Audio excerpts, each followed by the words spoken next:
This Corgi Aston Martin DB5 was sent to me by a subscriber named Travis from Australia. I've had a lot of people ask me if I would consider making some videos on larger scale models like this Corgi, so I decided to make a video on this one and see what people thought. This DB5 is in pretty good shape other than the paint and oxidation. It's all here, even the passenger with the gun. I put him away off camera so I wouldn't lose him. As many of you probably are aware, this car has a lot of extra options on it that the original DB5 did not have. This includes a ram and machine guns on the front, a bulletproof shield in the back, and a passenger eject option for those moments you really just want to listen to your music and not someone else's. These cars are made just like 1/64 scale vehicles from today. To take one apart, you need only drill out the rivet and tap the post to accept the small button screw for when you put the car back together later. Internally, this car is much more complex than most, given all the extra features it has.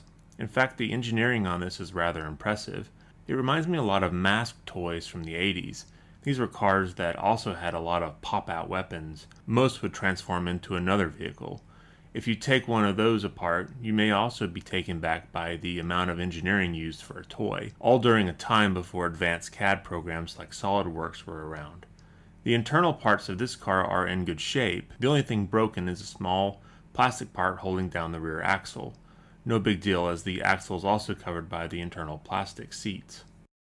As normal, I'd like to start with the body and remove the paint with aircraft paint stripper.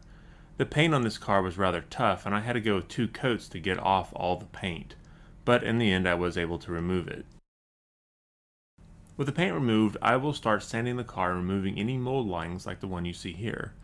This is done using emery boards and sanding paper.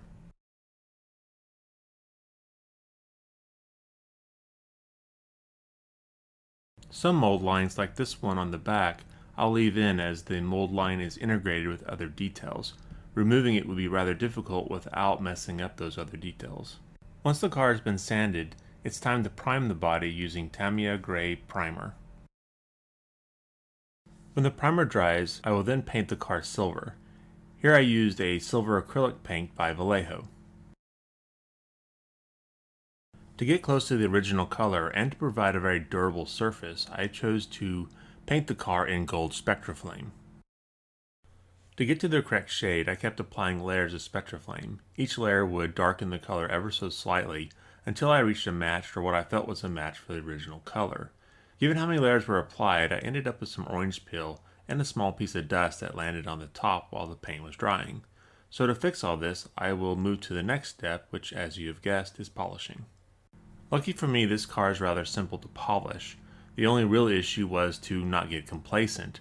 I have run many a paint job in the past when the wheel grabs a hold of a corner and then pulls the car into the spinning chuck of the tool. This typically has catastrophic results, so if you try this, keep that in mind, as it only takes a fraction of a second to destroy all your work. So here are the post-polishing results. I was able to remove the orange peel and any dust that had collected on the surface.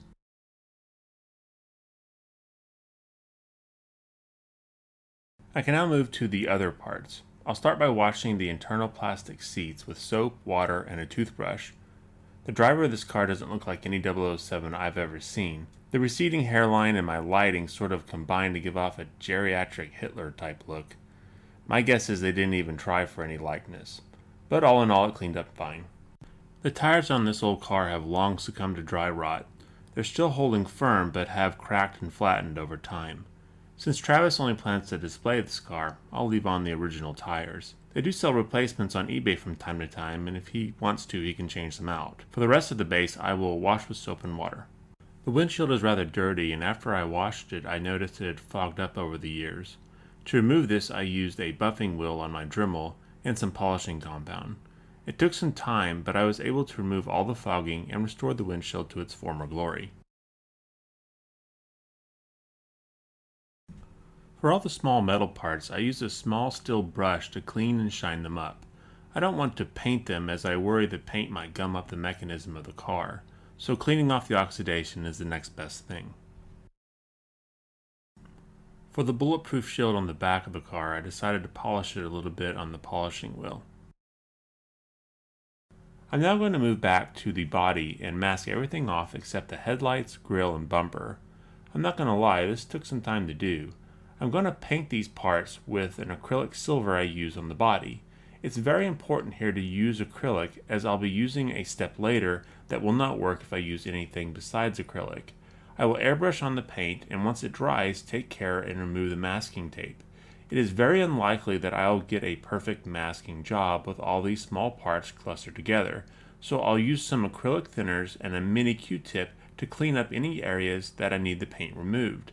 The acrylic thinners will remove the acrylic paint and leave the Spectraflame unharmed. I use this technique a lot as a sort of insurance policy, as I could remove all the silver paint if I had to, getting me back to the raw Spectraflame car I had to start with. While I have the silver paint out, I'll go ahead and paint the ram, taking care not to get any paint on the mechanism. I'll also paint the machine guns a gunmetal color to help offset them from the other parts of the car. After I'm done painting, I'll gloss clear coat the entire car body and metal parts to protect the silver paint. Once the paint is dried, all that is left to do is to put this rolling jigsaw puzzle back together. As I'm sure you'd all love to watch 45 minutes of complete incompetence in action, I'll deny you this pleasure and just show you the car fully assembled. Speaking of assembly, I'm rather certain Corgi lost a lot of money on the assembly of this car. I'm sure after you put 500 of them together, you would get pretty good. But still, it's a balancing act to say the least. I plan to put a custom license plate on this car later, and we'll probably do a video on just that, but I'm waiting on some clear decal paper to arrive before I make that video. Please let me know below if you want to see more of these larger scale cars.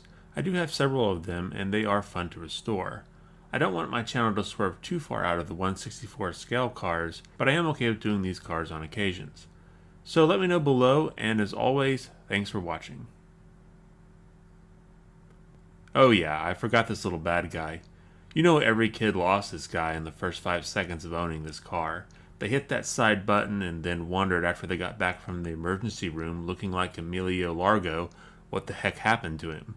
Somehow Travis has kept up with him all these years, so I'll place him back in the car and send him on his way. Thanks for watching.